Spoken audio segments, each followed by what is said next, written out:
the spike itself now seems considerably more bereft of magical power. And now you're holding this gem. It's much bigger than your eye. I don't think you'd want to shove this into your own skull. How big is it? Could I fit it in my mouth? Oh, Jesus. Just put it in your pocket.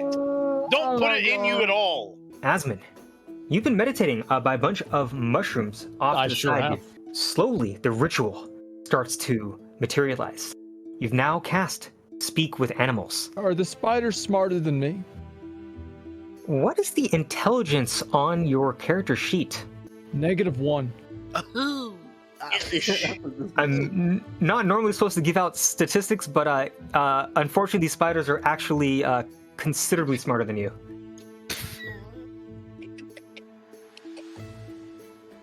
Oh, Jesus Christ, dude.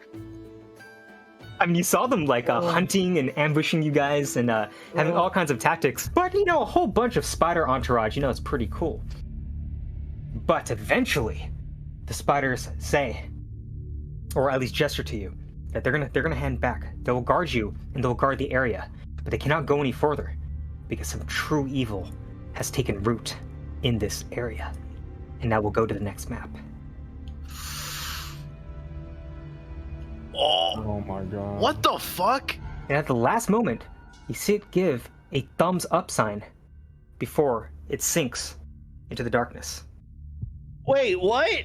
Oh, that is a nice thing to say. Wow. That's a good guy. But nobody's concerned about the dead body that just gave a thumbs up as you threw it into the magical fog? Someone died here, and it was definitely because of this muck. What an idiot. I take another step. It's now up to you. It's now up to your waist. You're definitely feeling the burn, but you're able to reach forward. And what would you like to do? Would you like to take the gem, or are you going to try to remove the entire spike? How are you thinking about it? I get it. They're glad to see you, namely because it seems like they're very happy that you guys did something in the Force. The Force seems to be getting better. We got the magic rock. And I take the rock and I hold it up and I show it to him. We will escort you. Make sure no beast gets in your way. Thank you, Axeman. Axeman. That's a good name. I like that name. Thank you. Of course. What would you like? If we can find a person that will help you get the information you need, could you, instead of going into the city, could we bring the person of interest outside the city to you? Why would we do that? I already have the solution. What's the solution? Put her in the bag. Put her in the bag. That's a good idea. Put her in the bag. How about when we get closer, I'll jump in the bag, and then you're gonna have to pull me out. Where's he at? Oh, there he is. You see a voice on the balcony immediately shouted at you. It's like, "Oh, you guys came back, and oh wow, you guys look dirty." He seems like he already knows a lot more about this than he's letting on. It seems like he's not telling you a couple of things, maybe because he wants to insulate information. There's not much that can happen on this island that would attract their attention, except for those elves, which means I'm going to twist this conversation to try to get us back, because she is in great danger. There is a Nessarian agent among us. We don't need to rush too fast through the forests. I can fast travel. There is a ley line nearby. Take me there, and I will lead you right when we get out of this forest, and we'll begin our journey there. We going in, boys? Yeah, I'm going in, dude. I jump in. I say, fuck it. And you're spat out on the ground somewhere. You're disoriented. The trees are tall, blue, teal, green, mushrooms the size of your chest. You glance around you. This is like a forest you've never seen before. She was not lying. She did spit you out somewhere. But you glance around and you realize you are totally alone. Back at it again, boys. Back at it again. Gentlemen, today I welcome you back to another episode of Dungeons and Dragons. As always, the host, we're also, as well as Rich, we're joined with Mcconnell and our Dungeon Master, our leader, our guide, Riku D20. How you doing, Riku? Doing good. It's been a very interesting week. We've got a lot of smoke in the skies. Hope it doesn't show in my voice. Yep. Oh, I'm good to go whenever you guys are. Y'all ready to play the game? Yeah, dude. Well, All right, let's do it. all right. Well, hey chat. Riku D20 here. Just call me Riku. It's easier. For those of you that were here last time, good to see you again. For those of you that are new, welcome. It's nice to meet you. I'm the Dungeon Master for this campaign. But what does that mean? These three gentlemen control everything about their characters. A barbarian, a warlock, and a paladin. But then what do? I control the world. From the weather to the trees, to their friends and their foes, to everything that they'll see, and everything that they'll know. But I'm no one scary. I'm not trying to get them lost and killed in an unknown forest or anything. I'm just a humble storyteller. And what a story it's been so far. They met Ellie, a mysterious creature who had burst forth from a mini-boss's stomach, revealing that that very same creature had been corrupted by an undead spike similar to Rich's. Asmon meditated for 10 minutes, made some friends with very intelligent spiders, and then proceeded to straight up kill Rich's familiar. With their spider entourage, they ventured deeper and deeper into the corrupted forest, and retrieved another spike that was ailing the very ground that they stood on. Cleverly using the handy sack of holding that Asmon looted, they smuggled Ellie into the city so that she could learn more, where Ozzy clued them in on a crisis rapidly approaching. Making use of Ellie's portal, hoping to talk to the tribal elders, they leapt into the ether, but something went wrong, and they found themselves spat out in a wild forest, all alone. Where will they go from here, I wonder? Well, hey, that's not my call to make. You boys ready to roll some dice? Yes. Yep. All right. Can everyone see the map? Asmon, you in? Yep. I'll make sure I get him. Perfect. To do it, I forgot. Perfect. So, where we left off last time, you got spat out of a portal, tumbled onto the ground a little bit, and the portal disappeared behind you. Glancing around, you see these trees, some absolutely massive, some smaller that you can see over, some mushrooms that are up to the side of your ankles, other to the size of your knees and all the way up to your waist. The very forest seems alive, but not fully quiet. What are you guys gonna do now? What do y'all want to do? Like, we just got teleported in here. I don't know where the hell Ozzy is. I don't know where that fairy girl is. Rich. There's some rocks. Rich, Yeah, go eat both of these mushrooms right here. that's what I was thinking too. I was thinking, okay, so as I look around, Riku, I would like to check to see what varieties of mushrooms are around me. Are you looking for, are you looking just specifically for mushrooms, or are you trying to get some more information on what would happen if they were used as food? Right now, I would just like to simply see how many options of mushrooms I have to put inside my face. Certainly. Just no roll necessary. You can see there's two primary species, one blue and one red. There's all kinds of other herbs around you, but these two mushrooms stand forth in front of you. Some are knocked off to the side as if they've been brushed aside by other animals walking through. But you notice that most of the blue ones remain solidly attached to the ground, at least from where you stand.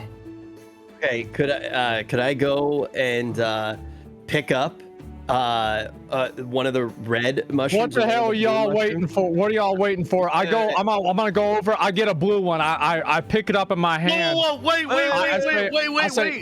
What? You want to be blue mushroomed or do you want to be red mushroomed? Yeah. So I grab a red mushroom and blue mushroom, and I walk up to Asmon, I walk up to Mcconnell, and I go, yo, if you take the blue mushroom, the Red. story ends. I'll take you red. wake up in your bed and you believe whatever you want to believe. You take the red mushroom, and you wake up in a fucking wonderland.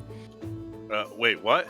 So wait, you said I get to go to bed if I take the blue one? I have the blue one in my hand, and I'm about to take a bite out of it. I'm so close to taking a bite out of it. Mcconnell, you dare me to bite it? You dare me to eat it? No, you don't. I don't think you want the blue You dare one. me to I eat think it? you You want dare me to eat it? I Rich, you want me to want eat it? the Rich, red Rich, one. you think I should eat it? Should I eat it? Rich? I'm red pretty sure mushroom. you Should I want eat the it? Should I red eat the one, blue not one? the blue No, it's one. the red I mushroom. take a bite of the blue one. I take a bite of the blue one. No, I bite the dude. blue one. You No, I sheep. bite it. I take the sheep. biggest bite. All right, you sink your teeth into this large blue mushroom. It's like the size of a very small watermelon. You just chow through it. Yeah. The first taste you get is that of extreme bitterness, but then the aftertaste is surprisingly meaty. It actually doesn't taste too bad. Are you going to continue eating more? Yes. All Spit right. that out. No, spit it out. Yes. You continue chowing down, and you notice that every single bite, it actually starts to taste better and better and better. Yes. Until you finish the entire cap. Now, could you give me a Constitution save? Absolutely.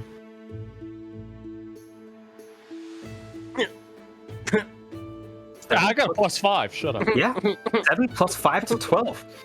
You can feel your stomach rumble a little bit, and you can kind of feel the tips of your fingers tingling just a little bit. You can feel that they feel a little bit wet, but they're not sweating. But other than that, you don't feel like you've been poisoned or anything. It's actually, no, it's feeling kind of good. So the mushrooms tasted good? Yeah. They tasted good. But yeah, McConnell, Rich, they were awful. They were just terrible. You guys do not want to eat them at all. That's but what I feel thought. like, yeah, it was I disgusting. knew you'd regret learned my- your decision with the blue mushroom. That's why I am going to partake of the red mushroom. Okay, all right, go ahead. All right. And then I go over to this mushroom right here. I bend down. All right. I take what do I got on me? I'll take a little long sword. Okay, I'll take it out and I'll cut off the cap of it, and I'll take a bite. What a pussy! He needs a sword to cut a mushroom. Oh my god. Well, yeah, because I'm not an asshole, and if you just rip the mushroom straight out of the ground, you risk losing all the mushrooms. It has a better chance of growing back if you just cut the cap off. Yeah, Dumbass. you could destroy the whole mycelium network. You nature hater. I give McConnell a high five. How could I destroy a mushroom if I just ate it? I already destroyed it by eating it. Because if you want a mushroom to regrow, you don't fucking rip the whole thing out of the ground. You cut the cap off because it has more of a chance to regrow if it still has the base of the mushroom. You Yep. fucking dumbass. Yep. Why would I want it to regrow? I just go eat another. My mouth is full of the mushroom, Riku. I'm You chewing it continue- up. You continue chewing it up. You notice that the taste of the red one is actually surprisingly sweet, almost as if there had been some honey flowing through that cap. Not like actually, gushing out or anything, but it has a pleasantly sweet texture. As you chew more and more, the taste very slowly goes from sweet to sour, almost like you're eating some kind of like lemon pie. It's a very interesting texture. Can you also give me a Constitution save? Oh shit! Uh-oh. You're gonna Shit! turn into a No! frog. Ooh, 5 plus 3 to 8. You're about to summon a mission of your very own. Why? Why am I this? Oh my god, dude! Yeah. You start to feel that you feel your sense of balance starting to waver just a little bit, but overall, you actually don't feel that bad. In fact, you feel like that this place around you seems to be thrumming with some kind of natural energy. And while you wouldn't call what you ate particularly poisonous, you definitely feel that this may not be a food that one would want to serve to their children. You feel like your legs are a little bit light, but your shoulders are a little bit heavy. And you hear a voice in your head. Sorry, something went wrong. I don't know what. Are you in a colorful forest? Can you see a mountain? Spell limitation. Reply concisely. Boys, Is that just McConnell hears that voice? yeah, Just it's here's that pretty much voice. only just me, right? Yes, now, McConnell, can you give me a religion check, please? Oh, I think it was my first no. one. Oh, religion! Yes, dude! I'm really good at religion. Yeah, God. dude, there it is. There you go. There you go. So, you know that voice, even without the roll. That voice was Ellie. But you remember, well, one, you just ate a mushroom, so of course, you know, first you're like, oh God, is this mushroom speaking to me? But no, that's Ellie's voice. But you search your memories in that split second, and you realize that, hey, that was a spell called Sending. Sending is a spell that you know that a lot of clerics that are partnered with paladins as they roam the land and do good will usually cast a spell to communicate over very, very long distances. You can only say about 25 words, but it gets there instantaneously. And your recipient knows for sure who it is. It's like a secure text message sort of. Now, you can actually respond, but unfortunately you have to respond immediately. You will not get a chance to talk with your party members. Is there anything you would like to respond back to Ellie within 25 words? Yes. Bad portal, blue, red mushrooms, weird forest energy, rich Asmon safe. I don't know what other things to say. Where are you? How many words is that? How many 1, words 2, 3, 4, 5, 6, 7, 8, 9, 10, 11, 12, 13, 14, 15. Yeah, well, 15 words or so. So you did pretty good. How is that 15 words? There's no way. Okay. Also, I guess also I'll say, how are you? Hope you're doing good. See ya. Do HRU. Doing well. BB. Perfect. You send that message back just telepathically through your mind, and of course, and now you feel that your stomach is definitely grumbling a little bit, and you notice that the smiles on Asmon and Rich's faces have never seemed so white. They actually have quite healthy teeth and quite large smiles. But you're free to continue talking to them now that you've responded back to the sending. It's like a text message. Guys, when I ate the mushroom, it was kind of sweet at first. And it got super fucking sour. I don't know what's going on, but my stomach is kind of grumbling. Also, I just got an insane message in my brain from Ellie, and they want to find us. We're trying to find them. I told them we're in a blue-red mushroom forest with weird energies. I took the red mushroom. How you talk to her? Based. She's not here. No, I sent a message. How you do that? How you do? Because no way. as a paladin. Did you write it down? No, as a paladin, I got a spell. It's called Sending. Okay, and then they sent me one, and then I sent one. What's it sending? Huh? What's it sending? A message. I just told you that. I just love the mental image of Mcconnell eating a mushroom. Be like, yo, boys, I just talked to God. And then he tries to figure out God's gender pronouns. That's just the most ridiculous thing I think I've ever had to think of. But upon hearing that, I cut off one of the red mushrooms, and then I walk over to a blue mushroom, and I eat them both at the same time. Oh my god. Rich, give me 2 separate Constitution saves. We'll do the red one first and the blue one next. Holy shit! All right. On experience. Yeah.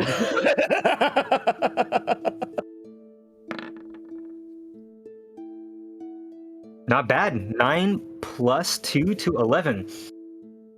You feel that combination of flavors, and you can kind of feel them going down a little bit weird. That red one just went down smooth. You get that sweet and sour type of flavor. Yeah, it's actually pretty tasty.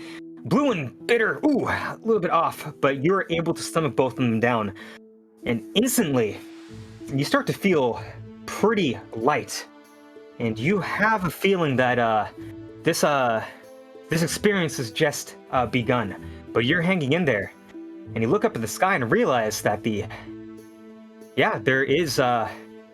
quite a great climate here. This is gonna be a pretty good day. All right. So, quick question.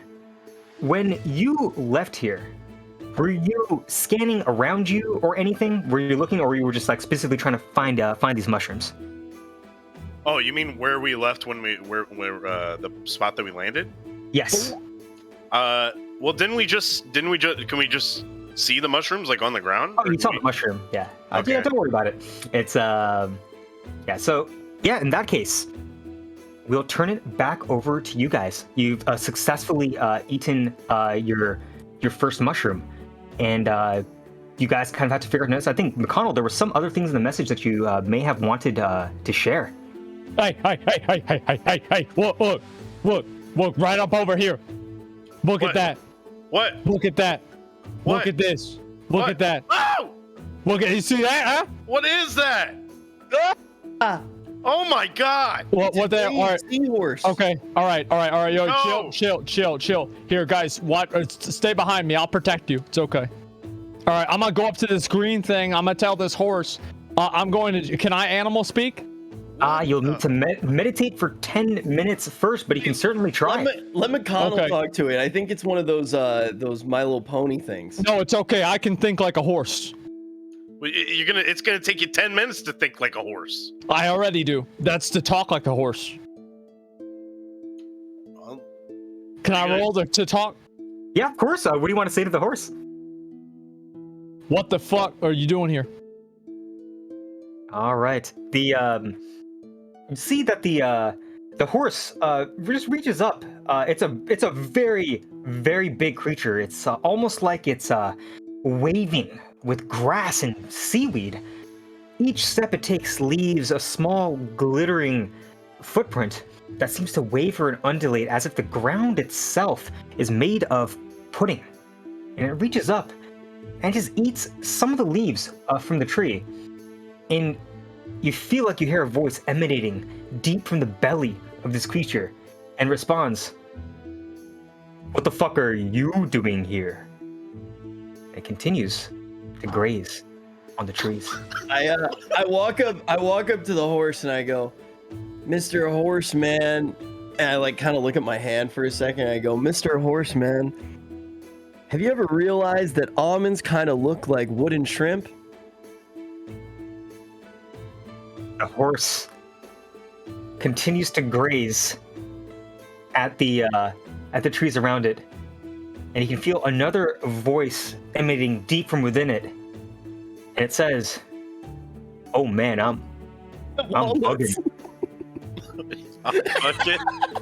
Oh man, I'm bugging." Dude, I understand that. You do. You hear this voice. You hear it as well. You do understand it. This horse is bugging? The horse specifically says he's bugging. Oh my God. Are we tripping? Oh my God, man. Fuck. The moment that thought crosses your mind, you hear Ellie's voice again. Good. You are not far off. Different ley line exit. Forest not safe. Very wild. Don't disturb it. Head for the mountain. Eat carefully. And that's the end of the message. Guys, Yes. listen, I just got a message. I got another sending from Ellie, and she said that they said that the forest is dangerous. We gotta head for the mountain because we're gonna die. It's really dangerous. Super dangerous. We shouldn't fuck with anything. Okay. I'd like to make an athletics check to try to ride the horse. All right, can you give me animal handling, please? Absolutely. We all get on the horse. Wow. First, you start to get onto the horse, and you can see its muscles tense. and you just very gently kind of calm it down as you pull yourself up gingerly on the top of the horse. The horse continues to eat the leaves on the tree, and it's deep rumbling once more. Oh man, I'm really bugging. Seems like a pretty chill horse. I look down. I say, "No, man, we bugging." Bugging. Yep. Yeah, true. And and like this is so I'd be like right here on top of the horse, and I look down at Mcconnell, and I'll be like, "Well, where do you want to go?" We gotta go to the mountain. Where's the mountain? We gotta find the mountain. I'll ask the horse. Horse, where's the mountain? She said we're not far away. Wait, where's my dead body? Where's Timmy, dude? Well, what the fuck? Yeah, I forgot about the dead body, dude. Wait, why is he moving on his own? Is he moving on his own? No, what the fuck is this? Is Timmy moving on his own? You turn back and you see good old Timmy's body without any head, with its arms outstretched, taking one step at a time, heading north. Right toward what you see in the far distance is a mountain. It will sometimes hit like a rock and stumble a little bit, like slam its non-existent head against the trunk, fall down, and get back up and continue to move again. Now, the moment this happens, Rich, you hear a voice in your head as well. And this time, it's coming from Ozzy. You okay? Don't know what happened. We're all right in a strange forest. I think we're near the elves' locus of magic. Oh, monsters. Talk later. Is there anything you want to say back right before the connection closes? Go ahead. Eat the mushrooms. All will be revealed. Following headless dead man. That's your message goes through that mental portal as it shuts forth in your head. So yeah, you see kind of what's happening. You've gotten some interesting messages, and you're seeing that Timmy is apparently is walking with no head. Hey McConnell, you see that? You see the dead guy walking around? That's crazy, huh? Wait, really quick. Yep. Before McConnell looks over at Timmy, I try to muster a little bit of focus and try to grasp reality, albeit briefly, and cast a minor illusion right where Timmy's head would be. And I put a beautiful horse head on Timmy to try to make McConnell think that Timmy is a half horse, half man who is going to guide us through the forest. There's no way I fall for that. It's high as shit right now. I don't know. So you're casting a image of a horse head on top where Timmy's head would be, in an attempt to deceive McConnell that this is going to be some interesting experience of someone leading through a forest. Yes. All right. So remember, the image isn't going to be still image. Yeah. It's a still image. So as he's walking, the head just kind of stays where it is and looks like it's being ripped off from the body. As Timmy continues to walk, he does get to a mushroom and just trips over. And, well, I guess he would faceplant if he actually had a face. But he starts to do a push-up, try to get himself back up again, while the head ominously stands in the air right above it. I guess, McConnell, it's your response. Rich, listen.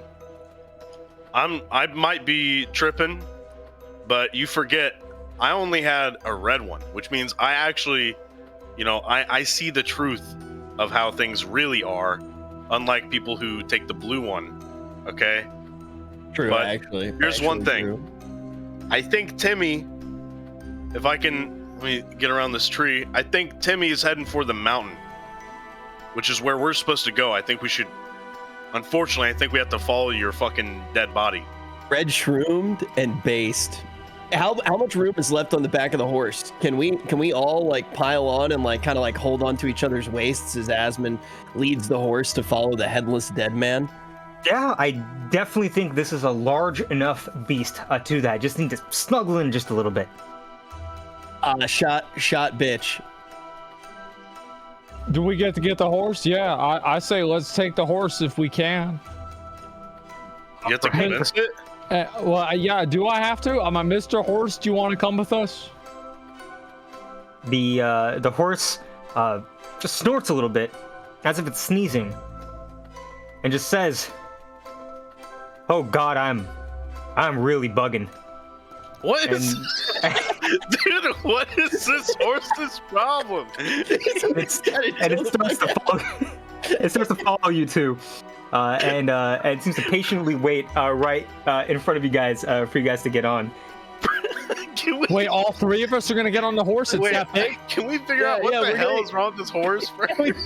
This horse is bugging. Wait. I thought I was the only one on the horse. Can we feed him a mushroom? Maybe. Oh, you know what I could do? I could give it the demonic essence to eat. The demon semen. Guys, wait a minute. We all ate the mushrooms. What if the horse isn't real? You're sitting on it. You're sitting on it, man. Hey, what if it's not real? If it wasn't real, you would have fallen to the ground. No. Haven't you ever imagined having a headache and you had a headache? No, thank God. Oh my God, I have a headache now. All right. I think the horse isn't real, guys. I get off the horse. There's got to be a way to check. It's not real. It's not a real horse. It's real. What do you? It's not a real horse. Rich, can't you do it? You know. I stick my hand into the horse's mouth. To see if it's real. What does that feel like? Wait, but wave your hand up and down. What? You feel your hand hit a couple of teeth and the roof of its mouth, and it clamps down on your hand, and you will take. Give me a quick second. You'll take 4 damage. God damn! Damn, fuck. almost as much as that other horse damaged force. Okay, let's get nuts to butts on the back of the horse. The horse seems a little bit disturbed. It lets out a neigh. Asmon, you got off the horse, right? Yeah, it's not real. It's you got off the horse, so we'll have you right there. It lets out a neigh and kind of kicks up on its hind feet and says, "Oh lordy, lord, I'm bugging!" And it starts to run away. No, calm him down, Asmon, animal handle him. I'm bro, where are you going? Where are you going? Come back. What's it? Lasso. Are you real? Are you a real horse? Put a lasso on it. Are you a real horse or not? Yo, no, that's the wrong way. Come back. Are you? I don't know how to go. Come back. Where's Timmy? Okay, well, I don't know. Where's Timmy? Timmy's going the other way. He's going towards the mountain. Fuck the horse. He's tripping. He's bugging. Let's go. Damn it, man. All right, fine. Fine. We'll leave him alone. He's not even real anyway. But if he was real, I would. Man, Rich, what'd you do to your hand? Dude, I honestly, I take my bloody hand and I put it up to my mouth and I attempt to whistle at the horse, Riku. Why'd you bite your hand, Rich? You try to whistle, and you can hear, the sound of whistling interspersed and kind of sputtered a little bit with the blood from your fingertips as it just kind of flashes about on the ground. It does not seem that the horse is responding. It seems to be very nervously making its way back to a tree. It's going to be just eating a little bit. Seems like it's going to be trying to make itself feel a little bit better. Seems kind of scared. It's scared, I think. Maybe it's scared. Maybe that's why it ran off. We gotta follow Timmy. We gotta go. This place is not safe, dude. Follow the dead guy. All right, let's see where Timmy goes. It keeps walking, and it hits the side of the stump and just kind of flops over it. Its legs kick, its hands are trying to scramble to find out what it is as it kind of just like belly rolls on top of it, and eventually crawls itself over and tumbles to the other side.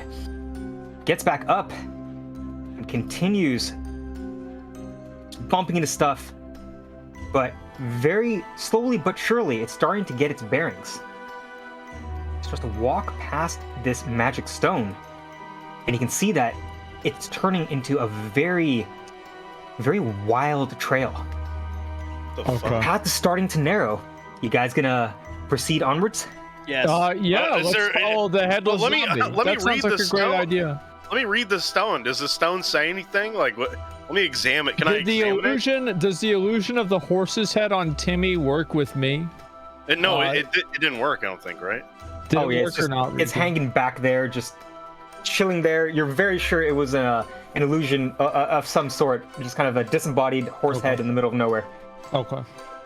Yeah, I But, want to kneel down and examine the stone first. I asked Timmy where we're going. Perfect. So we'll do McConnell first. So you take one knee down, and you look at the stone. The stone seems to be breathing. With every breath that you take, it gets larger. As you exhale, it gets smaller. There's fireflies dancing about it.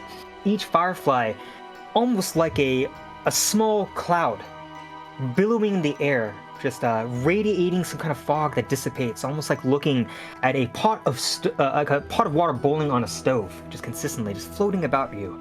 You notice that on the stone there are some small hieroglyphics, or just maybe normal glyphs. You're not quite sure. These magical energies seem to be coursing to some of these stones for whatever reason. It's almost like they were touched by something, but you're not sure what. But you're definitely on a path leading you somewhere. Ugh. Rich, There- can you? As they're thinking, I take a brief second and I just lie down on the ground. I stretch my arms up and I open my eyes. They feel really heavy. And I look up at the sky and decide that I will divine from the sky the next choice that I'll make. What do I see? You look above you and you see that there are these grand clouds. They're just being blown by some kind of wind, but they're not moving nearly as fast as they should. It just feels like the wind is ripping off the top part, the fluffy things that just kind of vaporize away, just to be renewed once again from the heart of each cloud. Each cloud seems alive as they slowly make their path to their inevitable destination, and they're all flowing north toward the mountain. You glance up at the sky and you feel that the sky itself, it's a gradient of color, going from the green and some of the blue, some even the purples of the trees, melting, gradually getting into slightly different colors. And you can see it's almost like at the top of the mountain, there's an everlasting sunset, blue melding into orange, into yellow, into red. So that's kind of what you see. Holy shit. So I talked to Timmy. I asked him where we're going. You can see Timmy is breathing, and it maybe it intended to speak, and it just kind of blows out a little bit of phlegm and blood from its decapitated trunk, which you did. How is yeah, there any please. left? It continues to walk in a direction. It seems to silently be telling you to follow, and you can notice each of its footsteps ripple like a stone thrown into the pond as the trees start to grow larger and larger around you, as if forming an arc until you can barely see the canopy, almost like a hallway, like someone's getting married and walking down the aisle. Okay. Can we? Go ahead. What about the stone though? Well, I will. Well, The stone is leave, breathing, man. Leave this to me. Did you hear me? That stone is breathing. I It's know that. breathing? Leave this to me. Leave this It's to me. breathing, bro. I'll take care. I'll take care of this. I will ask. I will ask this rock. I will ask it a very simple question. I will say, "Are you a rock?" Oh, is that it? Yes. Okay. That's a good question. You ask the rock, "Are you a rock?" And it turns an iridescent shade of blue and green. It wavers in the light as you kind of like move your head around. It feels like it's shifting, almost like a like a hologram, like the swirling feathers of a peacock. It does not respond in audio, but you feel like the very ground beneath your feet that gave birth to this rock is listening to you. It's alive. And you are just but one of the people on this path. I got it. I got it. What? I immediately walk over to these mushrooms over here, okay? I get one blue cap, and I get one red cap, okay? And I get them out both my hands, Yes. and I set them down in front of the rock or whatever the hell this is. Tribute.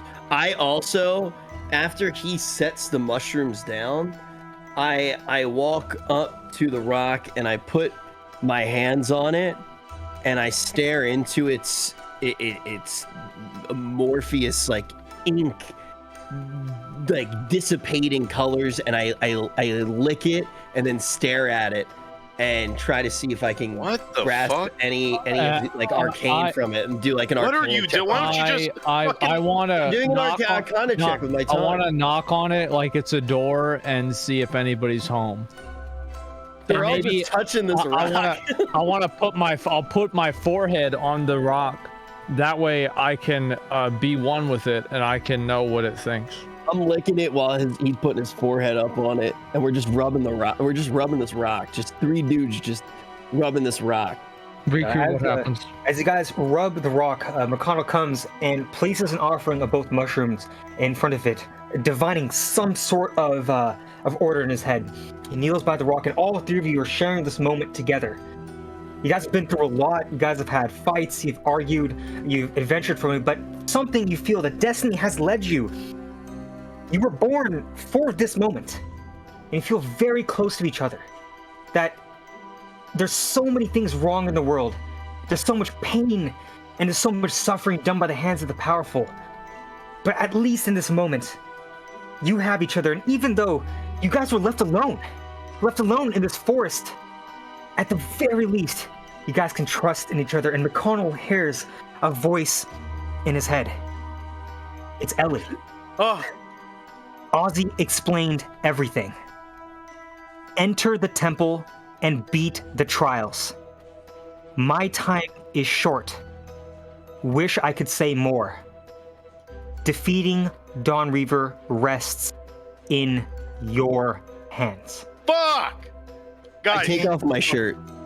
Is there anything you'd like to say back before the portal, the mental portal closes? oh my god, what trials? Where are you in the temple? Who is the Dawn Reaver? We took mushrooms. We're tripping. As you say the word trippin', you hear it echo louder and louder. Trippin', trippin', trippin', trippin', trippin', just like reverberating all around you. And the portal goes shut. And that's where you're at. What are you guys gonna do? I'm gonna tell them immediately what I just heard. Guys, Ellie just told me that we gotta go through the temple. Listen to me, Rich. Are you listening? I'm shirtless, and I put my shirtless back up against the rock, and I just look at McConnell, and I just shake my head yes. I'm freaking out, man. Listen to me. Listen. Just got an email from Ellie, said that we got to go through the temple, okay? And we got to face the trials. We got to beat the trials. And the Dawn Reaver is in the temple. How'd you talk to Ellie? Email. I remember what happened when I looked up at the sky, and as I look in McConnell's eyes, one reminds me of the sun and the other of the moon, and I say to him, because I remember the wind that was blowing to the north as the clouds didn't move, and I say, though the winds of change may blow around you, but that will always be, whoa, let's go to the temple and see what we see. Whatever, Rich. Let's go. Okay, dude. I grab my shirt and I follow McConnell. All right. You guys gather yourselves together. You can see Timmy stumbling forth the path grows more and more narrow. And then you find it starting to widen all of a sudden. Now, you would think that you're lost in a maze.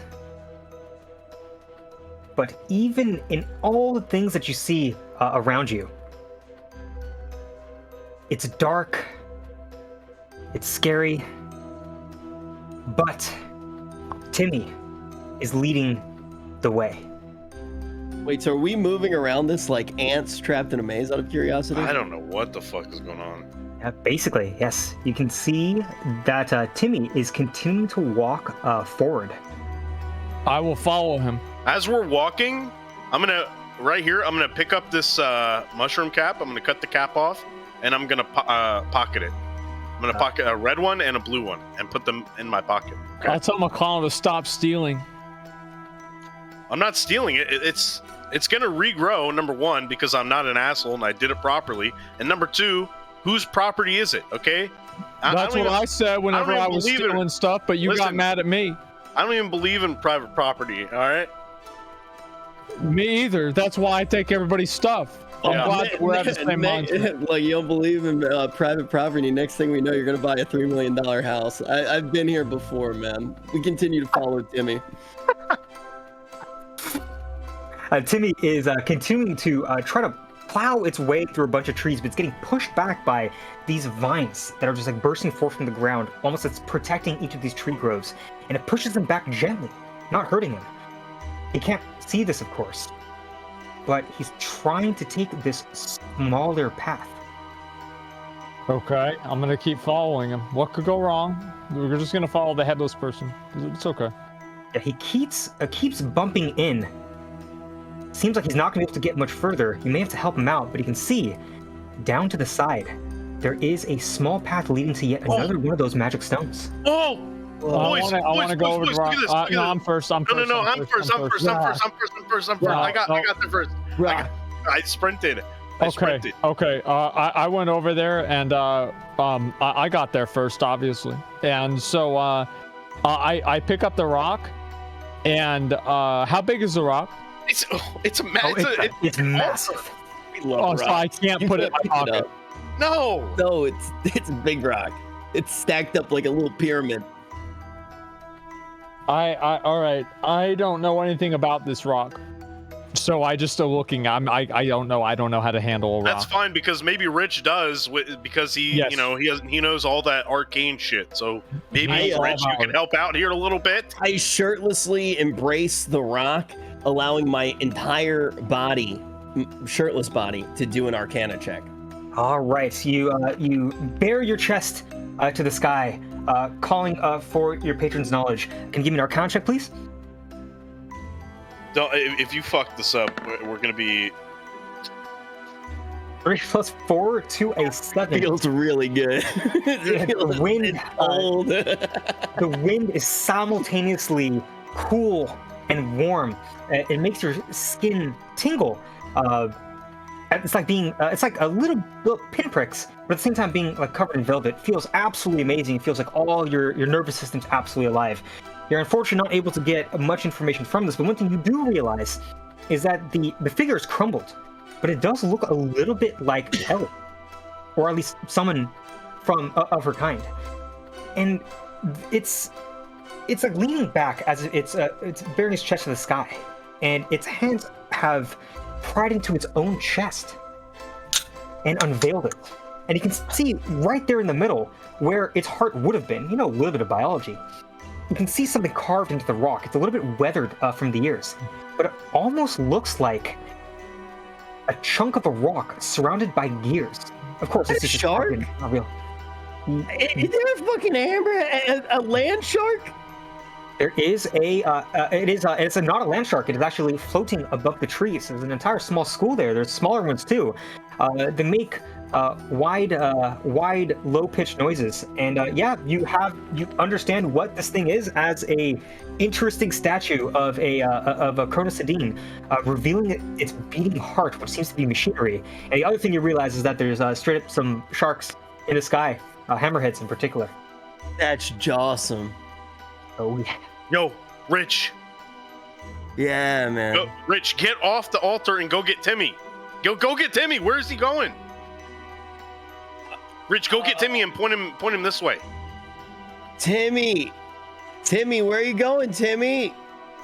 I walk over to Timmy with the rumblings of rocks and sharks in my head. All right, he is just trying to get through this part of the forest. You know that there's a path up there, but it seems like unfortunately he doesn't have a head, thanks to someone in the party. So he doesn't actually know any better. You could try to drag him with you. I follow him. Point him this way. Point him this way, Rich. I follow him. I trust Timmy. He's still smarter than Asmon.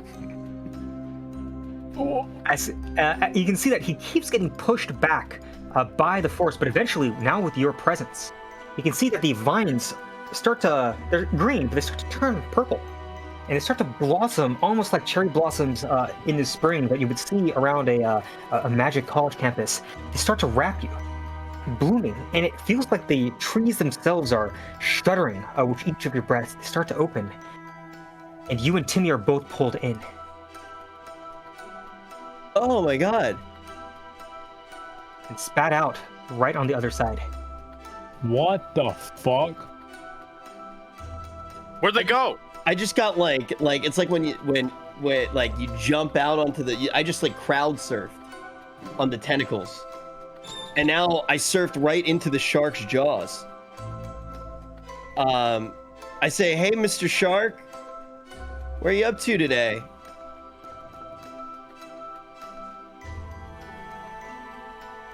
Yeah. See, it just drops in pitch, and as it hits the lower end of its range, you can feel like all of the leaves around you thrum with power on each of these trees. Mm-hmm. That's what you see. McConnell, Asmon, what are you guys doing? Oh, I know. Where do they go? Where do they go? I don't know. Fuck, man. Let's go this way. Let's go this way. Okay, all right. I'll follow you. Can I emit an eldritch blast without the intent to do damage? Why? Because I want to gently use the electric power of my eldritch blast There they and are. run it along the shark's ampullae of Lorenzini. And by triggering the gel sacks in the right way, I want him to feel like he's just seen a fell whale, like a whale that's like fallen down. Because when sharks see that, they get ravenous, and it also like stimulates their mind. Never mind. I want him to be happy. Okay? Richard, maybe we don't try to incite the goddamn flying sharks. No. I'm gonna make him like me. I don't think that's what you're gonna do, man. Why don't we just see where they're going? I'll let the Okay. sharks. Yeah, I'll let the sharks tell me where to go. I mean, we've been listening to somebody without their head, so I think that at least the sharks have a head. Where are they going? Seems good to me. They're just they seem to be kind of just flying around, glancing at things with each eye. Their eyes seem quite large. Sometimes green, sometimes blue, sometimes yellow, sometimes orange, and you notice that they are reflecting the colors of the trees around you. They don't seem particularly interested or bothered by you guys at the moment. Whoa! And What is this? Oh, what the fuck? Rich, what is this? I check what it is. it's an arcane barrier. And you already got the Arcana check. Perfect. 3 + 4 to a 7. It is an arcane barrier, and your Arcana check tells you, yeah, this is 100% barrier, 100% energy, and 100% reason to remember the name. That's basically it. But it seems like it was designed What it is. Yeah. I actually have some. Do I, as a paladin, have some arcane knowledge at all? I mean, you can certainly try. I want to try too. Okay. Go ahead and roll an Arcana check. What's up, dude? What's up? Whoa! It's a 19 plus 0, so it is a 19. This is a barrier spell. You're not gonna get too much more information because it definitely seems very self-evident that this is a barrier, but you can tell that this is it's a stationary fixture. It's been built here specifically to bar people from moving through. But one thing strikes you odd. Why is there a path around it?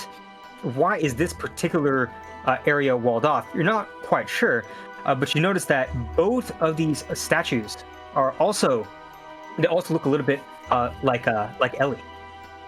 And you have a feeling that this may not be the only type of barrier in the forest, but if you have the ability to pass through it, it'll let you go through. If not, it'll force you to go around. But then, why did this one have such an easy way around it, you wonder? You're not quite sure, but you notice out of the corner of your vision, Timmy is continuing to head north. Shit! Head north. I'm just gonna go with them, man. I think we should go with them. We should see where the sharks are going. Oh, more But sharks. the fucking barrier, fine. Who gives a shit? Just go around it. But it has to be there for a reason. Here's what I think, okay? Here's Yeah, what I think is ride going the on, shark. okay? I think the barrier is to stop something big from coming through. And I think the reason, listen, the reason that we can go around it is because we're not huge. And I think that, the smaller paths are intended for smaller things. I think those barriers are meant to keep things out. That actually makes a lot of sense. Yes, indeed. Wow. Okay. So I go up to the big shark, and in my mind, I create a mental image. I believe and fully immerse my body into the shape of a remora fish, also known as a shark sucker or a suckerfish, and I attempt to use my fell energy to attach myself to this shark. Yep, go ahead. Like a shark sucker or a remora fish, from the family Echinidae. So you're gonna put your hands on it and channel your inner suckerfish. And my mouth, yes. And your mouth. Gotcha. The shark is grazing a little bit low, while the other ones are a little bit higher, and you find your opportunity to get to the side of it. You put your mouth on it, and it is instantly not down. It dashes upwards and swings its tail into you. 3 bludgeoning damage. Ooh, man. But it almost feels like but as it kind of knocks you off to the side, it doesn't knock you prone or anything. You kind of feel that you are a drum. I'm a what? You are a drum. I'm a drum. Trump? You are a drum. A drum, like a bongo? Like a bongo. And the drum can play as long as the heart beats. Seems like the shark gave you one little bit of wisdom before it and its school moves to the side. I yell out at the shark as it moves on, now that I know that I'm the main character of Whiplash, and I go, hey man, haven't you ever heard of a symbiotic relationship? You hear it say in the background as it disappears up in the forest. You can see Timmy moving further and further down a path, and at the end of the path you can see there is a glowing light. Some kind of eldritch blue. What are you guys gonna do? What the fuck? We're gonna follow him. I guess I wasn't his Let's tempo. go. Let's go. Let's keep sprint. following him. Yeah, let's keep following him.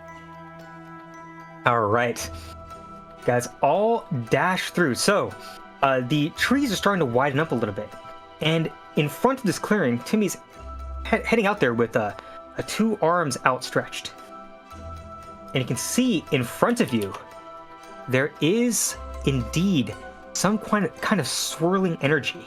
And you can see the forest has gotten very close to the mountain. The mountain is now starting to be in its rise. It's getting harder and harder to climb. But in front of you, you see now one hell of a portal. This is one that you have never seen. It's not nearly as small as the one that Ellie took you in at first. as you guys kind of move your heads left to the side and you see it, it's almost like you're peering into like a lens or a window. No matter what angle you look at it, you see the same thing inside. There's like this cloudy, magical nebula of energy, and deep inside it, you can see what seems to be a golden structure, almost like a building floating in the void of gold and blue. What the fuck, dude? There's the trees around you feel like they're blurry, as if there's 2 or 3 of them layered, constantly reverberating with the pulse of this portal. The grass beneath your feet is verdant, it's blooming, each one feeling like it is simultaneously a moment from birth and a moment from death. It's as if the entire sense of time around you is warping, as if it's being sucked into this portal. But definitely deep down inside, you can see that there's some of these magical glyphs around you. And there is definitely something deep, deep inside. What are you guys gonna do? Guys, we should all hold hands. We should all hold hands. No. Listen. No, I'm not gonna do that. What the hell's wrong with you? I ain't gonna hold your hand. Oh my god, please! You're That's gonna nasty. die. Let's You're hold, gonna die. let's Listen, hold remember each other's hands. Listen, and just remember hold. what happened last time? We jumped in a goddamn portal without fucking thinking about it. Let's think about this. That's a good point. Let's think Timmy in. about this. No, Let's let's throw not. Timmy in. Let's see where's Timmy going? What's Timmy doing? Guys, we should probably take off our clothes. We don't know what's gonna happen if you put clothes. Shut up! You're high as fuck. Shut up. You are super high. You have no idea what's going on. I nod. Timmy is trying to walk into the portal. He's only but a step away. I say we let him. I say we let him go into the portal. Fine. Just let him do it. Yeah. Yeah. He takes a step in. And you can see at that exact moment, he vanishes. Just being swirled in. And you can kind of see what it's like a speck of what Timmy's light was, like the various colors that he was wearing, seems to shoot forth deeper into the portal, right? Toward that golden building that you guys see deep within. All right. Listen, boys. Yes. Here's what I think is going on, all right? I think we just took the path that Ellie told us to take through the forest, and that golden building right there, I think that's the temple that we need to go to. Now hold on, before we go, okay? Yes. Rich, do you have any knowledge of any portals like this? Okay, I know you're high, but try to think real hard and real deep about anything you know, okay, about these portals. Do you know anything?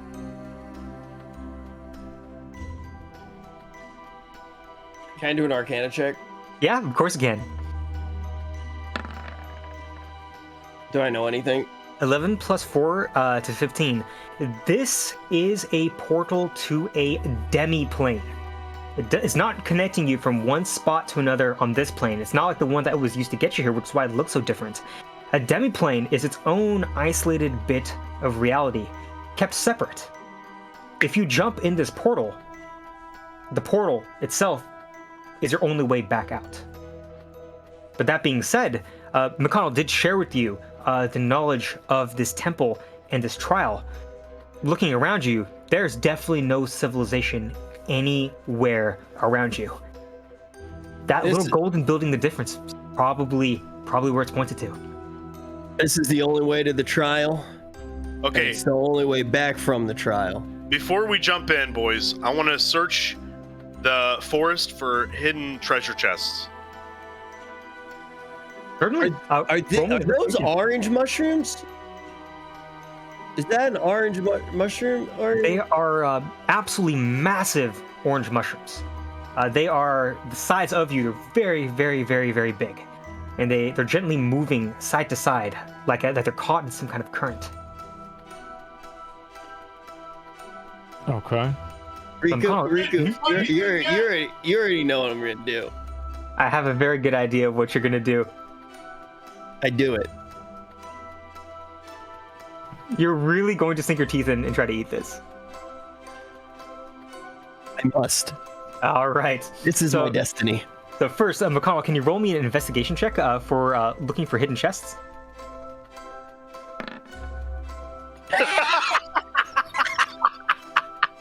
On that note, I jump in the portal. No! I jump in the portal. All right, Asmon disappears into the portal, and you can see that the energy courses around you, and you can feel a sudden well of warmth as you shoot forth into the distance, gliding as if through a dream. Mcconnell, you look around, and then I don't see anything. as you try to find something, you notice that each of the mushrooms is like jumping up and down as if trying to bite at you, trying to scare you away from the forest. Yeah. You definitely take a step back, and at the same time, Rich, you sink your teeth. Yeah. Actually, can I change the RP of it really quick? Since 100%. Can I just like rip off a giant chunk of the mushroom? I'm like pull my pants up and shit, and just like running to the portal with the chunk of mushroom, and I run in after Asma. I just jump in head first while eating the mushroom. Just jump in. While eating the mushroom. As you sink your teeth into it and pull it out, you hear the mushroom emit a high-pitched scream. The entire cap like vibrates and releases a bunch of spores everywhere. Can you give me a con save, please?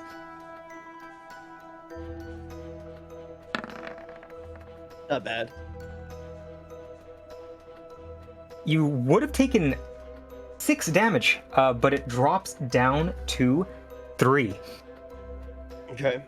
And I think you took 3 from that other homing. So let me make sure your things are updated before we jump into the next map. I hope this isn't like a cordyceps situation or some shit. This is about to be like the Firewalker episode of the X-Files. You guys jump into the portal, and each of you feel the energy kind of sucking you in, and you dash forward. You can feel a tunnel, as if it's being surrounded by both hopes and dreams, bringing you closer and closer and closer to this golden building. Each of the blocks of the golden building start to fold rapidly, as if it's like a Rubik's Cube solving itself.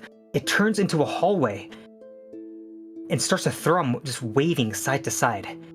You get closer and closer and closer. You can see at the far, center of it, it's a deep, dark blue, almost celestial, as if it's painted by a crystallized representation of the night sky. And it gets spat out into the room. Whoa! Holy shit, dungeon! Holy shit! You can see. Whoa! Timmy has made it here, and is bumping against this pyramid, just being pushed back. And you glance behind you, and you can see that there's a door that's leading back into that same tunnel, and the blocks just close up and seals the door shut behind you. Okay. Welcome, you hear a voice reverberating, as if it's coming from each of the walls. Mike, who's there? Who is it? Who was that? Yeah. I'm gonna ask, what the hell is going on, man? Who are you?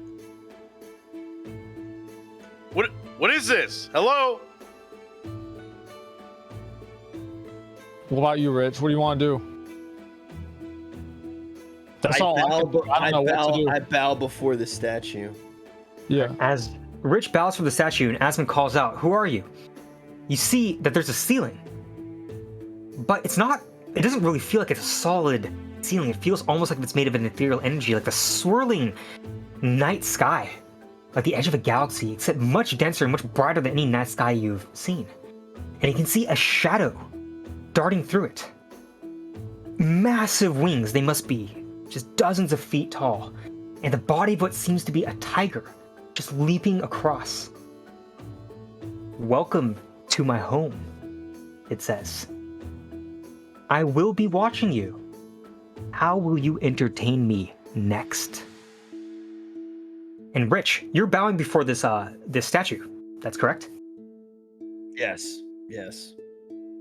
You see this statue has 4 arms and 2 legs sitting cross-legged.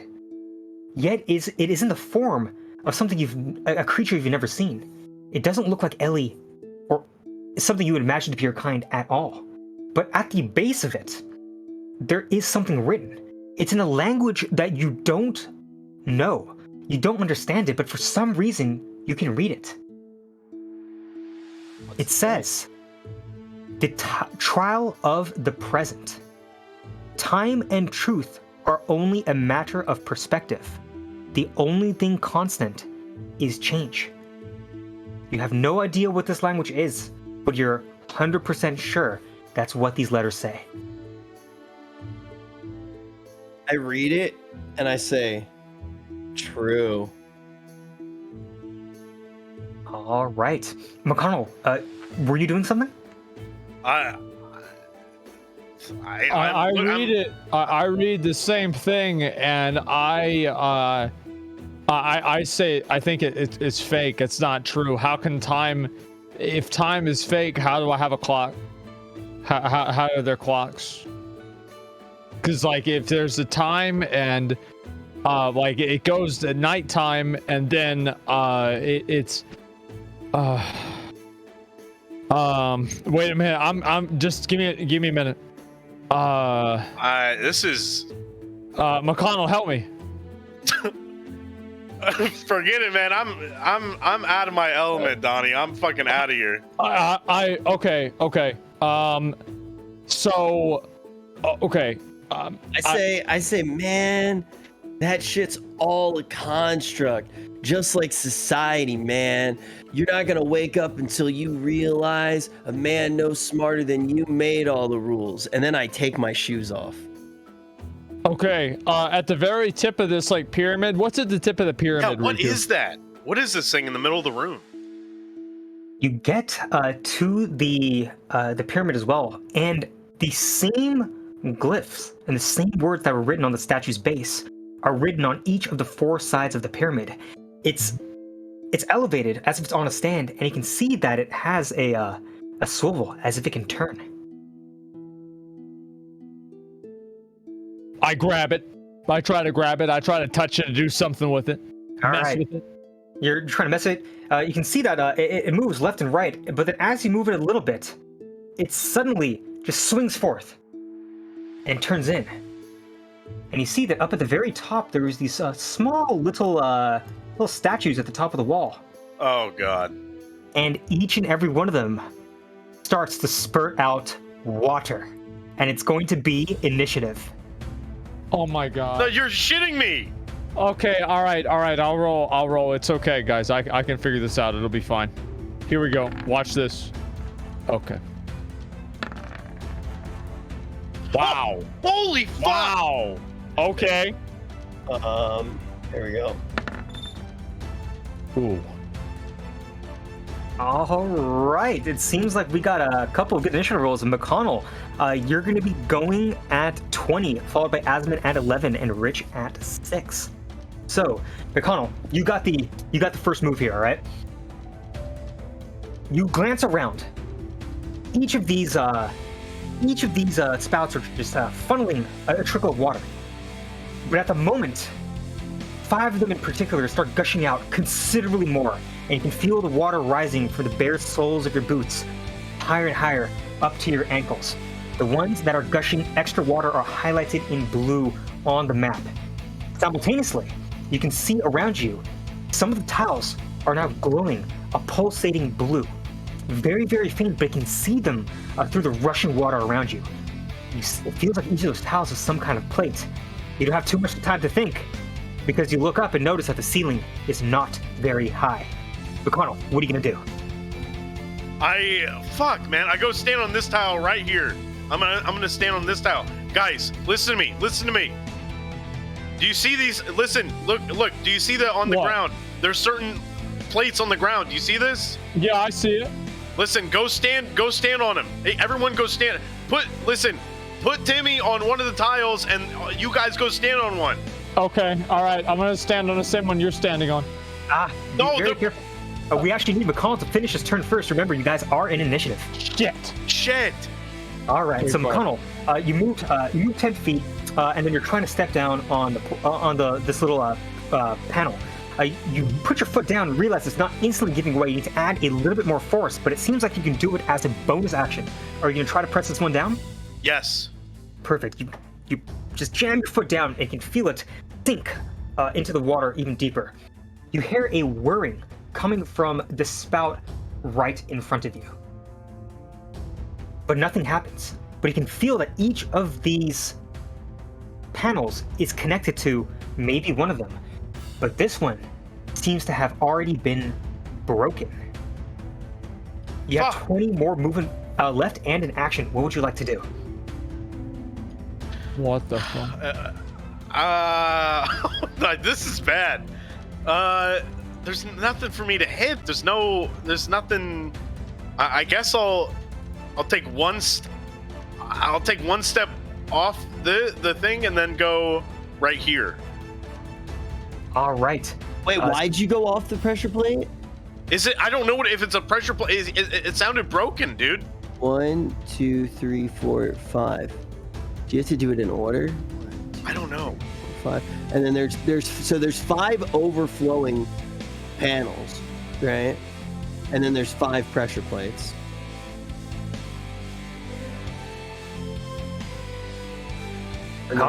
The statue. I don't have any. I don't have anything to hit. I don't know what kind of actions I can take. I could fucking. I don't know. I'm lost. I'm still tripping from the mushrooms. I think I don't know what to do. I guess that's the end of my turn. Yeah, you can always take the dodge action and pass, which means if anything dangerous happens to you, attacks will be made at disadvantage. You're gonna kind of hold up and pass the turn. Yeah.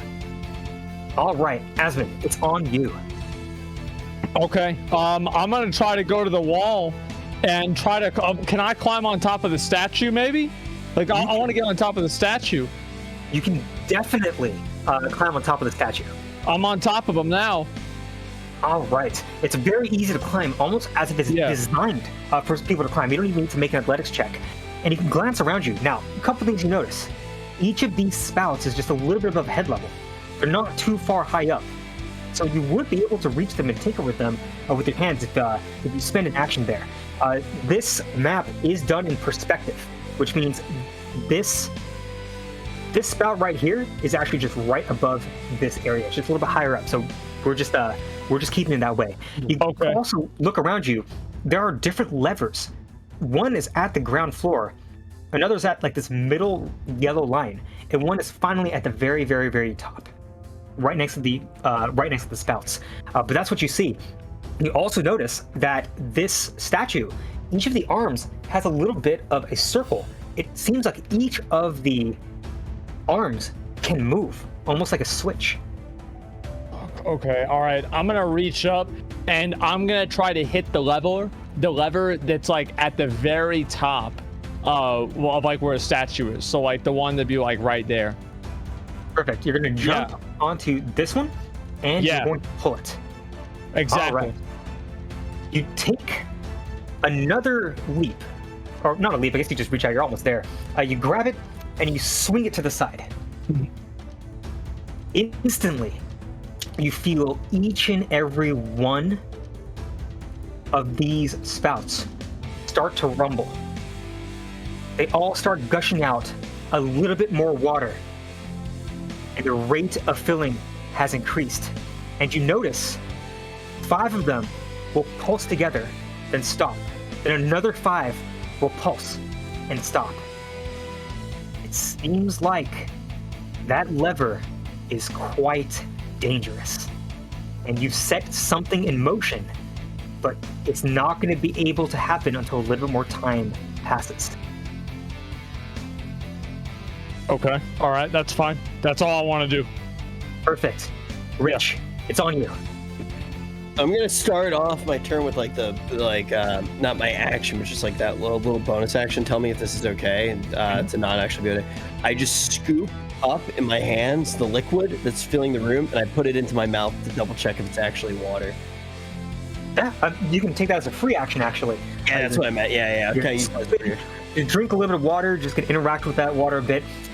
This is definitely water. It has no taste at all. You're still definitely tripping though, but you're for sure this is water, and you are 100% confident that water tastes wet. Wait, why don't we try to just drink up all the water? It's not a bad idea, but I think I have one that's even better. No, there's no way. Water. I know somebody that can hold back water. without any problem at all. Even if you don't want him to do it, sometimes he will. I reach into my pants and I pull out a surprise. When everybody was asleep during our last long rest, I had summoned Mizshit yet again. He's been tucked up there the entire time. And I go, little Mizshit, now's your time.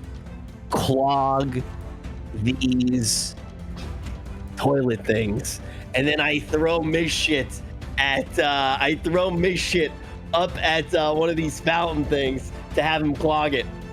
All right. You want to choose one of the ones that are gushing a lot of water, I'm assuming, right? Yes. All right. Mizshit makes a triumphant sound as you can see two shit wings kind of just burst forth from it, and it makes a sound as it flies up, and it sits right on this. Now, can you? I need you to roll a d20 for me. I have the stats. Okay. Flash roll d20. Yes! Rocks solid. Go, Mizshit, go! You can see that the water is just blasting through Mizshit. Bits and pieces of him come off, but then magically just kind of swoop back and reattach to him. He's fighting to get deeper and deeper into the gushing water, trying to find something to handle on. And just as one hand slips and he's hanging in there, he's able to use the last of his strength to pull in, and he fully clogs it in. It is no longer gushing nearly as much water. Some water's trickling in, but 4 more have continued to pile in. But it seems like you're onto something. That's my boy. All right, what else would you like to do? You still got movement? That's great, but we got fucking 4 more of them. Okay. You got 4 more Mizshits up your ass, dude? Okay, let's see. I guess I'll move over to this plate. And how deep is the water? Like, how high is the water right now? Right now, it's like a little bit above your ankles and rapidly growing. Okay. All right. Then I'll wait to take my other action. So yeah, I'll stand over here. All I had left was a movement, right? Yes. You can use a bonus action to step on it and force it down if you'd like. Yes, I will try to do that. Perfect. Use a bonus action. You play it in. You can see that Mizshit is whining a little bit, is struggling to hold it in, and suddenly gets a lot more relieved. Seems like in order to keep these things plugged, Mizshit would have to continue making saves, but it seems like it's drastically lowered the amount of force of water, and Mizshit has been able to successfully clog it fully. So it looks like he'll be useful again next round if you'd like to command him to plug another. Okay. Perfect. Mcconnell, it's back on you. Wait. Has this one completely stopped then? The one that Mizshit was on? Yes, that has completely stopped. Okay. Awesome. Mcconnell, it's on you. Okay, I want to, I don't have anything cool to fucking plug up a goddamn thing with. I guess I'll move over to this plate right here, and I'll try to step on it. You step on the plate, use another bonus action. This time you're on the money. You hear a bunch of rumbling from this spout right over here, with a bunch of gears just kind of gnashing against each other. It stops gushing that much water. It's still trickling in a little bit, but it seems like there's only 3 left. Can I move anymore? You can still move, yes. Okay, I'd like to move down as far as I can go to the next one. Wait. All right. Wait, no, I fucked up. No. God damn it. Oh, fuck. Okay, yeah, whatever. I'll move right here. I'll move right here and end my turn. You hold your turn? Perfect. All right. Now, right at the end of McConnell's turn, the water continues to rise, and you can see that each of these levers, some kind of mechanism is right behind them, where the water flows in, and you can see them like crank a little bit, and then suddenly kind of flip out. You can see this spout right over here starts to just fountain a whole bunch of water, but then it shakes and suddenly breaks down. It seems to be destroyed. This other switch also flips open. Now, each of these spouts, they are still fountaining hella water, but these arms made of water start to wrap around it. And a little dragon's head pops out at the top. It seems like the spouts are now animated. And they glance at you. Bob is going to look, or spout B, I guess, is going to glance at Mcconnell and is going to make an attack. What? That's what you get. Yeah. You take 5 magical force damage. What the fuck? I didn't even do anything. I didn't even. Why don't you shut the fuck up? You actually made the water come in faster, dumbass. I'm flipping a switch, Asmon. Shut up, bitch. Other fountain glances around the room and locks eyes at the highest target, which is Asmon. And that will hit as well for 2 force damage. Yeah. It is your turn.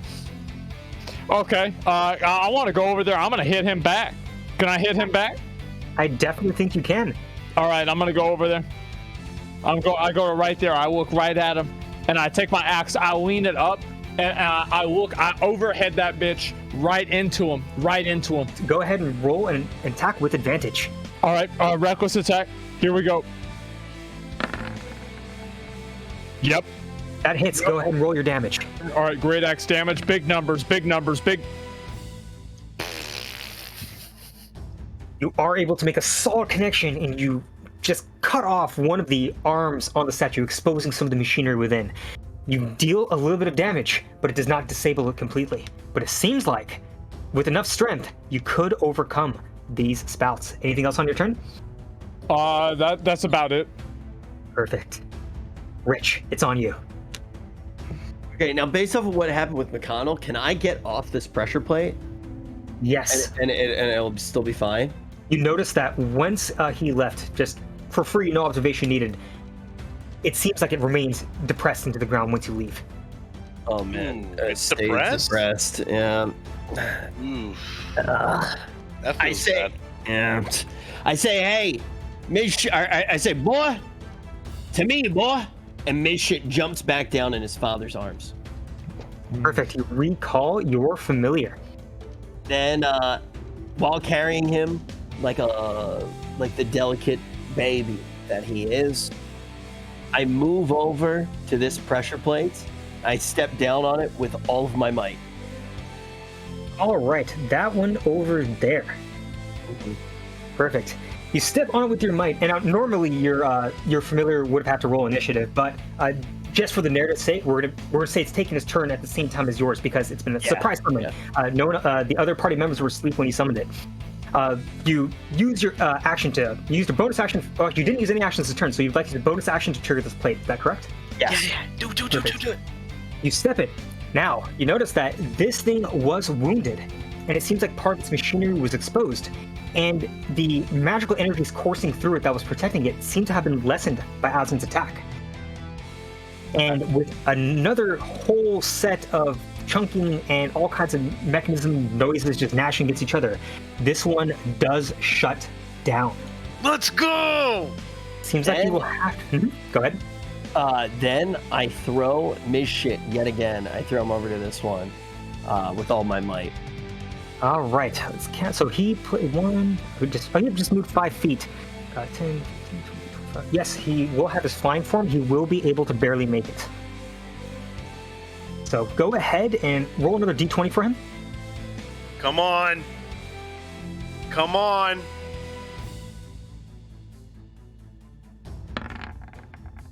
Not terrible. Above average. Above average. All right. So we'll have him flying right in. He's struggling to really hold it down, but it seems like he's just not fully successful. But he is in position, and he can try to keep it clogged on his next turn. You just have to issue a mental command. You don't need to throw him or anything. But he's unable to successfully clog the toilet this time. I mean, the spout, not the toilet. It's okay, Midshit. I still love you. You the shit. Hell yes. Mcconnell, it's your turn. Fuck. Okay, I'll go. I will go to. I'll move down to this one, and I'll do an attack. All right, go ahead and roll an attack against it. Okay. Nice. Perfect. That hits. Go ahead and roll your damage. Also, with this, I'm gonna do the. What's the additional attack I can do on it? Oh, you want a divine smite? Yeah, dude. Let's do it. All right. That's a really good money roll for your Nice. great weapon fighting. That 1 and 2 got re-rolled to a 3 and 3 for 6 plus 3 to 9. And go ahead and click smite in your character sheet for your bonus damage. Okay. Oh my god. All right. You lean back and with the force of your sword, just break through that outer magical field as it leads. There's a high-pitched screech as it just digs deep into it, and as it gets deep into the mechanisms, you let a flash of holy light erupt forth from your blade, and you blow it to pieces. This thing is not coming back. It is fully disabled. Jesus, wow. Yes, dude. Okay, Did you all see right. that shit? Yeah, that's crazy. Fucking yeah. Meanwhile, Timmy is just continuing to walk straight into this pyramid and is bouncing back. He doesn't really understand what's going around and he can't really see the water. But McConnell, is that the end of your turn? I guess Asmon and Rich have that covered. I'm gonna go. I guess I'll walk as far as I can over to the last one there. I think this is about as far as I can go right here. Yeah, I think that's right from there. Yes, cool. Okay, and now the water has started to rush up and up, and now it's a little bit past your waist. And these magical flames that were in the center have all been removed. Oh boy. Now, Asmon, Yes. remember you pulled a lever. Oh, yeah? You see that this pyramid in the center, that locking mechanism, when you pulled it, it locked into place into the next thing. But this time it seems like that lever has actually let it to be totally open. The water that's swirling around it starts to make it swirl side to side to side to side to side. And this last spout begins to pump considerably more water. And Mishit is barely hanging on to the stream. Oh my god. You remember how 5 things were pulsing and moving side to side? 5 of them have now been chosen, have started to erupt and rip themselves forth from the wall. They fall into the water and start to swirl around the center, pushing Timmy off to the side as he just falls into the waist side of the water and just begins to float. And in the middle, you see each of these spouts forming an arm, a leg, and a body until it summons Hydrodia, the Forbidden One. What? Fuck! No! No! Did I summon him? Oh no! You did this! You did this! I didn't know! You did this! I didn't. I already. Oh god. We're fucked! We're fucked! It's fucked! Oh, We're dead! It's already over. Campaign's over. Look, I know what to do. Why don't we just beat him? It's Wait, is he You want to duel him? Wait, is fucking huge. he's made out of water? It's Riku, made. he's Yeah, made- you're right. Why The can't big- you just the put big him in a thing in the cup middle- and drink? Why It's can't made you out of water while we're fucking surrounded in a goddamn pool of water. We are in its element. We're dead. It's game over. It is indeed a treacherous moment as it lets out a bellowing, gurgling roar from the back of its elemental throat. It glances around at the most close by players. It wraps an arm around Timmy, picks him up, just lifts him above the water, and just throws him off to the side. He hits the wall and falls back into the water with a thud and remains there, floating. and there's only one other person next to him. He's going to roll an attack against you, Rich. Ooh. And your AC, it hits. Can you give me a strength check? Or strength save, I'm sorry. Oh, god damn. God damn. Oh, no. It grabs hold onto you and you're trying to struggle. You're trying to use acrobatics, but no, that's not going to help. This is a matter of pure strength. You can feel that the water in front of you is rippling, not just blue, but purple, greens, oranges. The water is alive. As it grabs you, you are now grappled, and it begins to pull you into its own body. And you're now inside the creature. I'll take what I can get. Wait, what? Wait, he's inside? What is it? He's inside Hydrodia. Hydrodia. Now, Rich, as you're pulled, the forbidden, Forbidden drink. As you're pulled in, you realize that you can no longer breathe. The water is trying to force its way around your face to prevent you from breathing, and it starts to constrict you. You take 8 bludgeoning damage, and you're now holding your breath.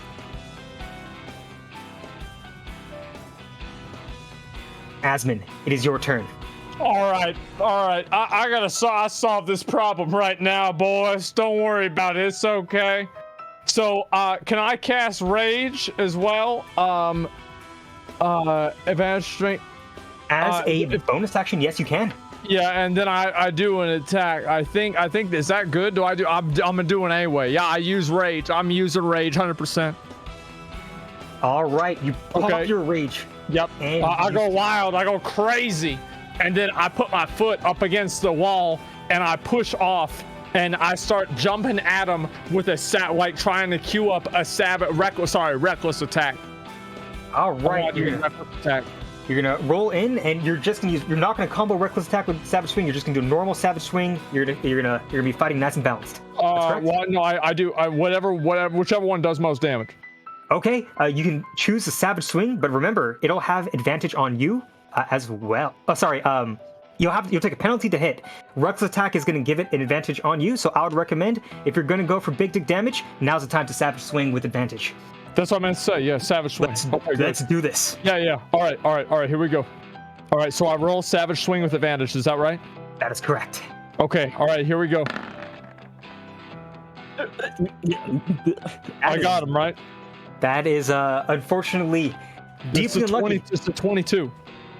It would be a 22, but unfortunately, if the numerology of fate and the astrology of this world would not allow you to combine the two fates together to 22.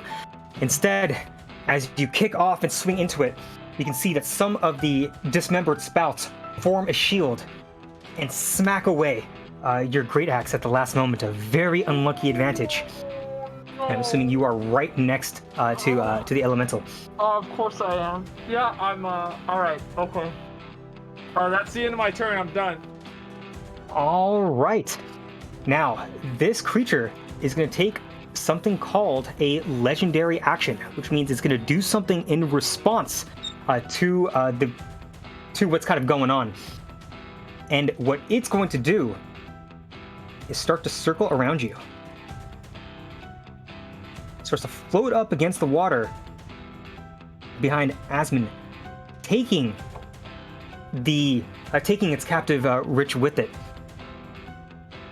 It's going to start charging something, and it will end its turn behind you, Asmon. Okay. Rich, it's your turn.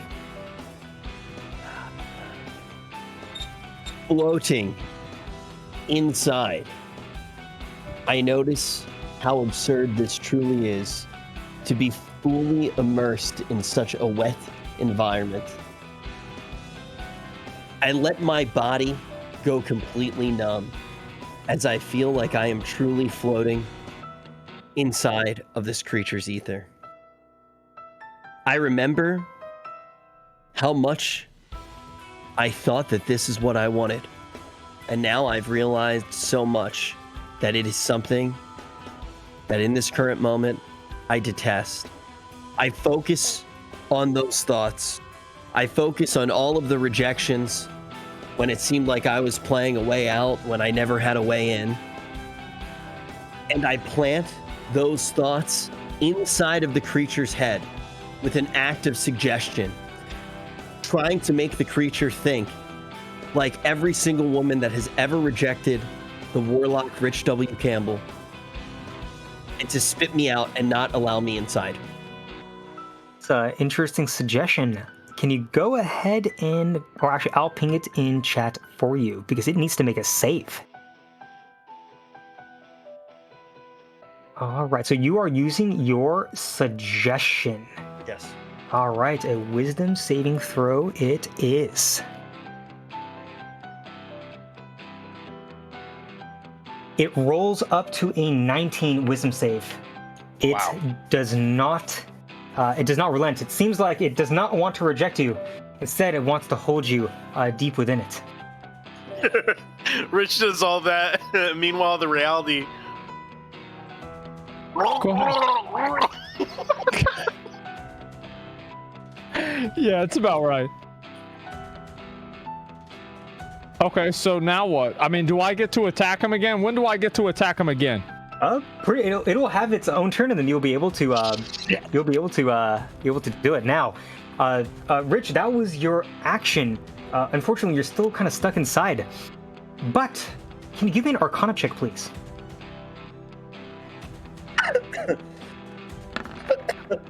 Nice. 19. Okay, all right.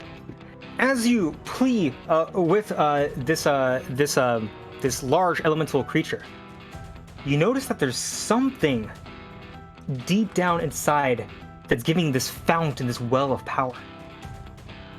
It's a chaotic swirl of water, but you realize this needs a constant flow of water to survive. If you can just find a way to stop this trial from continuing to move on, maybe there's another way around this elemental. And you can see it gobbling up water from the murky, not murky, I guess, the very tumultuous level that's continuously rising in the room, that's now starting to get everyone at waist and soon to be chest height. Basically, it needs to run out of water. But So only Rich knows that, right? Only Rich knows that. And McConnell, it'll be your turn. Also, by the way, somebody in chat just reminded me, I do have the I have that inspiration auto 20. I forgot about that. You do indeed. I don't need it right this second, because I can't use that on like a check, right? Like I couldn't have used it on this. I'm not saying that I'm going to because I forgot that I had it, but like in a situation where something makes a save throw, I can't use it, right? It's only for a roll that I make. It's so the way that we're playing with it is that you can take any d20 and just pretend it was a 20. And Okay. you can also pass it on to someone else in case you want to affect their rolls. It is a very powerful power. Okay, cool. Well, we do Perfect. have that now. Cool. McConnell, it's on you. Okay, I just want to say this, all right? Before you had just mentioned that only to Rich, that little the Arcana check there, but with the information, I was already going to do this, okay? I already figured this out, all right? So what I was going to do is I was going to go, instead of attacking the elemental, I was going to go to the last blue dot, and I was going to attack it. Okay. I swear that's what I was going to do. I swear. On everything, that's exactly what I was going to do. I was not going to attack the elemental. Okay. I promise In you. a test campaign, I saw you deduce a grand conspiracy just from a trail of peppers and magicians. So, you know what? I'll believe you on that one. All right. All right. Well, then I'll do it. I'll walk over as far as I can go, because I'm pretty sure I'm not going to be able to move up much further because of the water. you have barely enough distance to get right here, which is enough to get you to attack. You're standing on a plate as well. That's a bonus action, right? You can press it as a bonus action. Yeah, bonus action, I'll press it. All right, you take a step onto it. You press it deeply in. And this spout starts to pull its water back before letting a sudden blast out. Shit! Miskiff is barely hanging on, but it seems like the flow of water has gotten even larger. It's almost as if all those other 5 spouts, it's taken all of that water force and is dumping it into the room. And if you don't do anything soon, it's going to quickly go up to chest high, and you guys are going to be making movement with disadvantage. Shit, man. Okay, I'll noticing this, I freak out and I just wail away at it. I just wail away with my greatsword. All right, go ahead and roll an attack.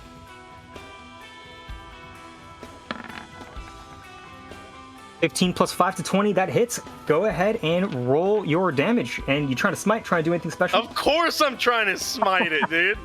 Of course. All right, roll your damage. Oh! Holy crap. All right, go ahead and roll your smite damage on top of that. Nice. Holy fuck, Mcconnell. Another clutch reroll up to a 13 for slashing damage plus another 5 radiant damage from your smite. You pull it back. Now you can see at this moment, remember this thing took a legendary action and it was planning to do another legendary action at the end of your turn. You see its water swirling within as if it's about to shoot out a cannon of water that would be very dangerous if it gets the beat on you. We can see that it's glancing at you for a very specific reason, because it's right next to the last spout. Your sword is pulled back, and it finds its mark. And McConnell, Yeah. you gotta tell me how this ends. All right. Yes, dude. All right, so all right. The holiness light springs forth. Okay, I do the slash, right? It's like a straight out of a goddamn movie. I'm just like, boom, and it slashes right into the goddamn drain or whatever the fuck this is, and the holy light just explodes out of my sword like a ray of goddamn sunshine hits the goddamn drain and explodes it in a gigantic fucking explosion of light and water. There's just water and light and just everything happening right there. It's like a goddamn nova burst right there. And then what happens? Hydrodia. All right.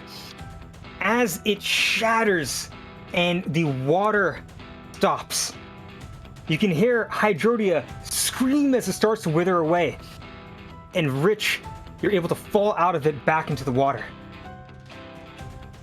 You are now free, and Hydrodia has been unsummoned. He's swirling, turning around, getting smaller and smaller and smaller as he just melts away into the water as all that rubbish that was pulled from the wall sinks inertly to the ground, and he is gone. You're welcome, guys. Fuck you! You're welcome. Fuck you! I root the boss. You summoned it! I root him. I know. No, fuck you. You're my summon. You're too stupid to loot it. You're too stupid. You minus 1,800 intellect. You have no idea. You don't know how to loot water. Okay, you can't even You can't even swing at water. You're so big. I take water. I reach down to where the boss was, and I take the water in my hand and I try to put it in my pocket. You reach in. You pull out a nice, good chunk of water that's starting to seep through your fingers, and really quickly, before it all gets away, you put it in your pocket. You've successfully looted some boss water. Are my pants wet? They are most definitely wet. Yes. Rich, are you good? Rich. I'm as you guys are fighting over who's going to put water in their pocket, I'm gasping for air, trying to stabilize. All right, well, I help you up, and I help you up to your feet, okay? Because I noticed you had a rough time, and then I get you up, and I point to Asmon. I point at his pants. I tell him, look, he pissed his pants. He got so scared. He pissed his pants. I start laughing so hard the water's like shooting out from my lungs, my mouth. I just spray water everywhere, laughing at Asmon because he wet his pants, dude.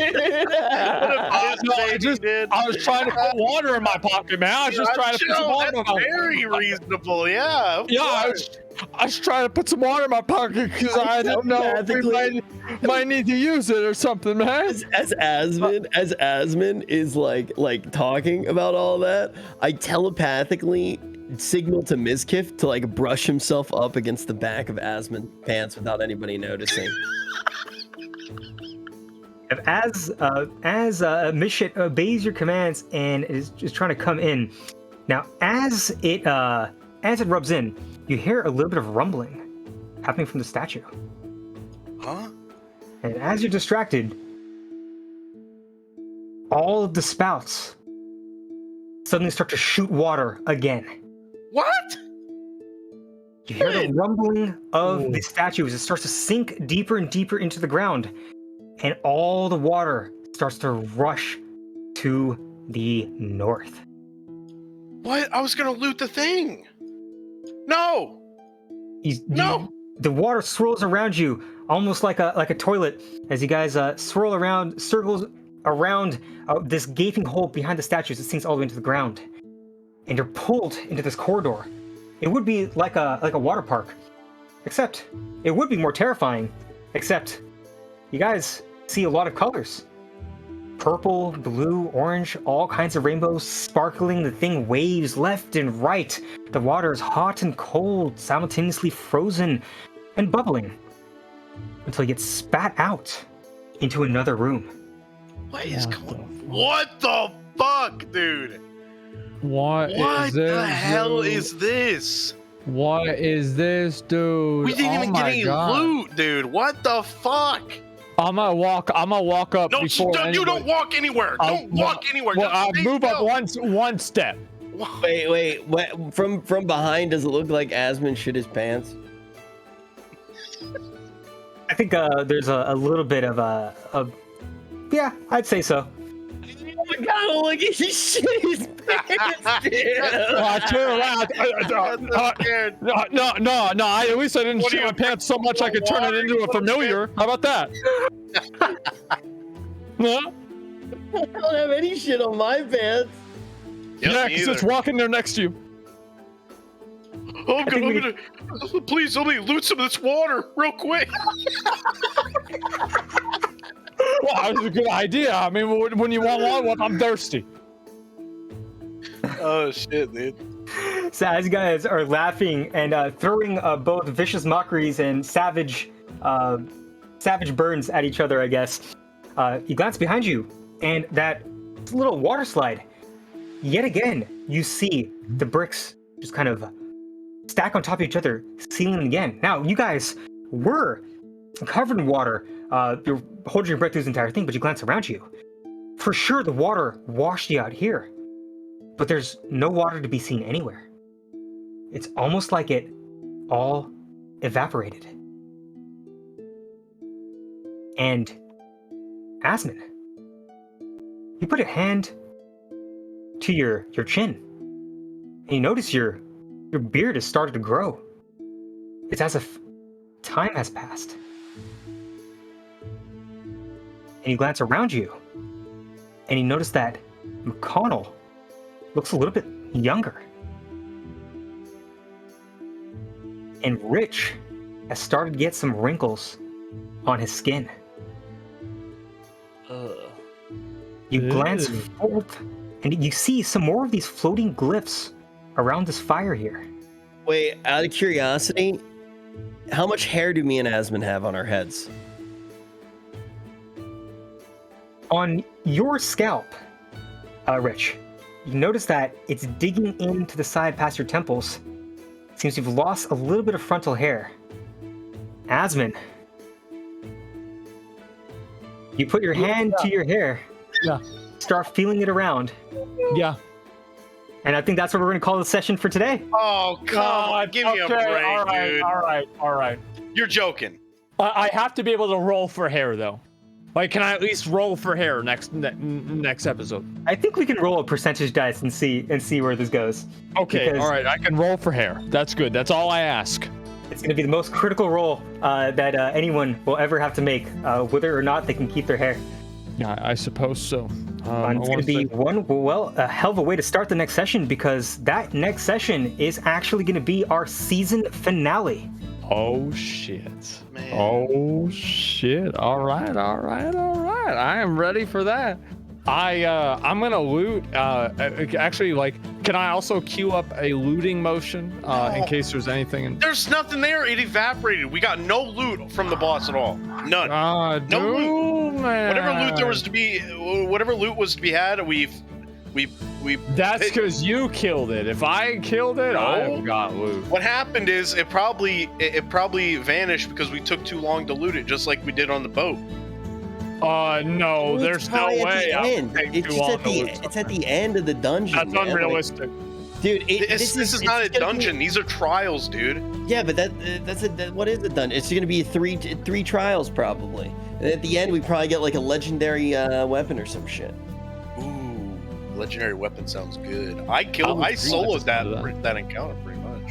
What are you talking about? A literal piece of poop did most of the work. What do you mean? You were drowning. Misha was barely hanging on, and Asmon couldn't even swing his axe to save his life. He fucked it up. It's just because I didn't want to. If I wanted to, I would have done it if I wanted to do it, man. It's not a big deal.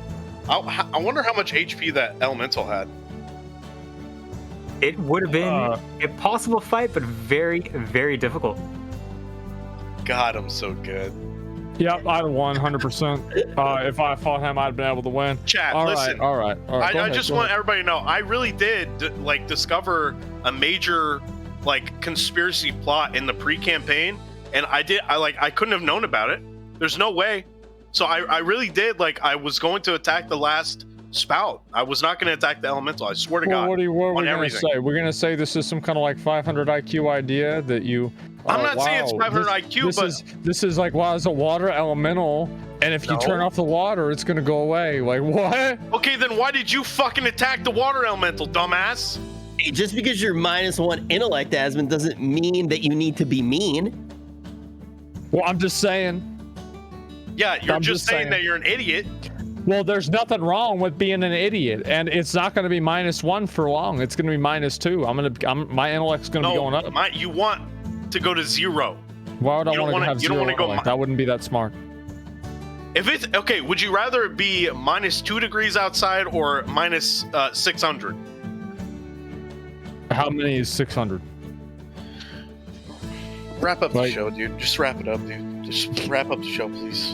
Could you compare it to a banana Wrap or up something? the show. Riku, thank you so much, dude. Riku, thank you so much for being part of this. I really appreciate it. Gentlemen, can we go ahead and link Riku's socials in chat? Riku D20, he was our Dungeon Master. He's helped us set up this whole campaign, and he's been one of the most influential people in this campaign. So huge shout out to Riku. Riku, thank you so much. I had a great time. Mcconnell, I know, had a great time, and so did Rich, and we all did. Thank you guys all so much. I appreciate it for watching.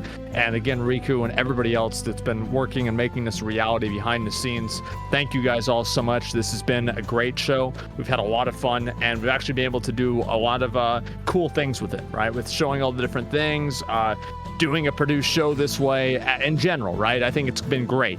So thank you guys all so much for watching. Next week will be the season finale of Dungeons and Dragons. Be there. Gentlemen, again, Riku D20, twitch.tv/Riku D20. Thank you all very much for watching. I really fucking appreciate it. Thank you, Mcconnell and Rich, also for coming in and hanging out.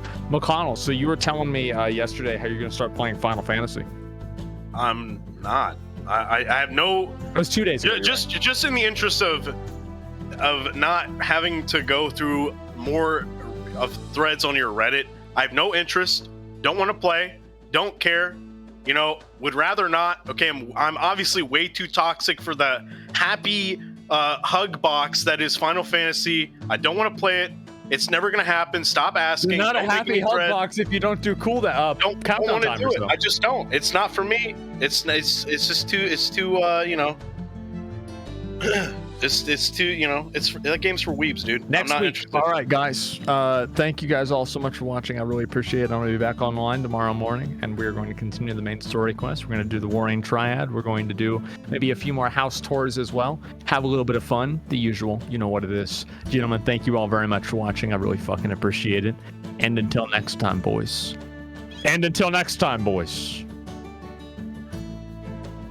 Peace.